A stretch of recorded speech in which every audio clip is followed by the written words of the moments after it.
Hello, welcome back to Art in Your Everyday. Today, I would like to show you how I make my makeshift canvases without having to buy a canvas.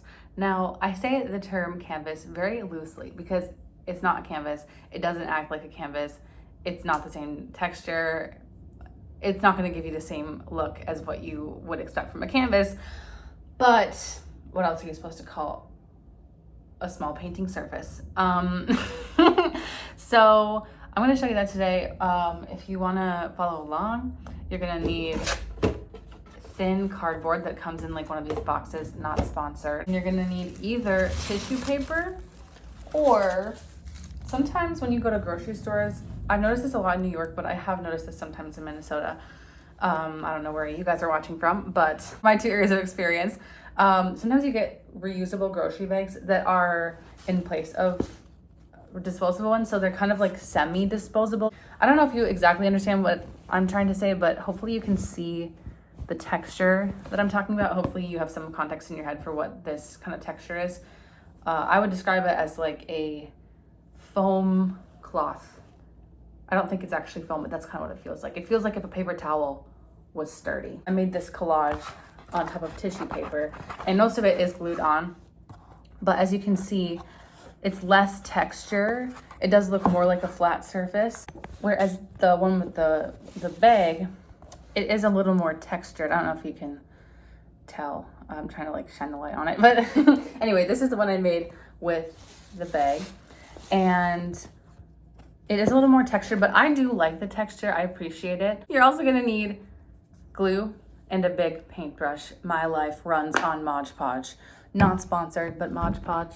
If you're watching, if you're one of my 135 subscribers and you want to sponsor me, I'll love you forever. But I already love you forever. All right, so first you're gonna want to cut out the size of canvas you want. Don't mind my hand eczema. The heat is really getting to me.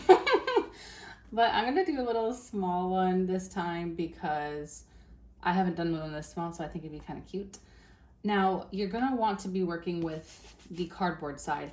The OCD brain in me would love if this was covered, and so when you look at the back, you saw a blank slate.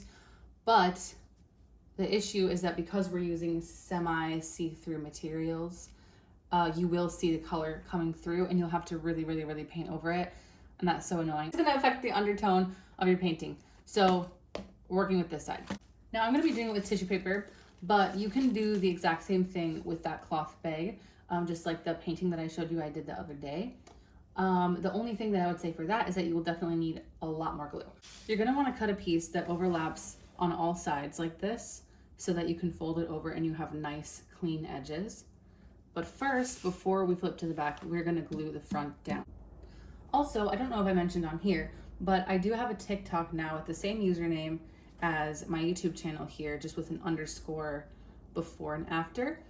And on there's a little more short form content. So I have a little time lapse of me doing that painting I showed you earlier.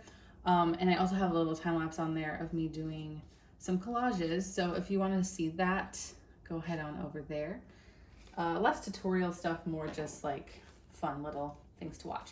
So once you cover this in glue, you're gonna just press this down, starting in the center. But with the tissue paper, this is harder than with the bag material because the tissue paper, of course, is more fragile.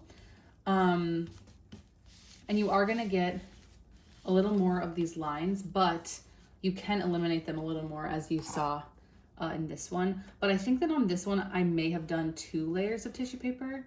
If I'm remembering correctly, I'm trying to tell. Yeah, it was 2 layers of tissue paper on this one. So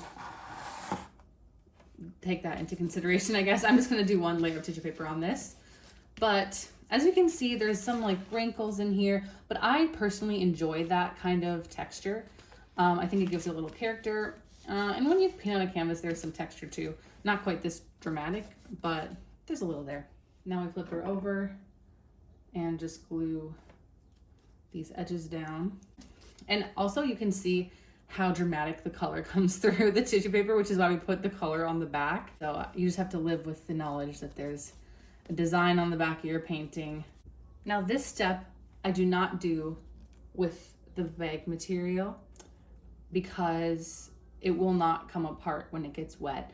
But because the tissue paper is a little more fragile, either you can paint a layer of glue on top of it, or what I do, which seems a little counterintuitive, but it looked really nice on this one that I was showing you a second ago, is paint the background with watercolor before you put the acrylic on top, because I think it looks cool, but I also think that maybe that helps like create just like one texture for the base once the watercolor dries. I could be wrong, but that's what I did for both paintings I showed you at the beginning of the video, and it worked just fine for me. I don't know the science behind it, so I shouldn't try and guess what that is.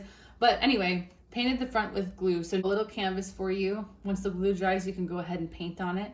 I have tried painting directly on the cardboard before, but the issue with that is the cardboard layers will kind of lift from each other, especially if you incorporate water. And I found that if you cover this with tissue paper, or especially the bag material, there's a lot less lifting, or there's actually no lifting from what I've noticed, especially with this Mod Podge over it. Thank you so much for watching my short little videos today. I hope you enjoyed it.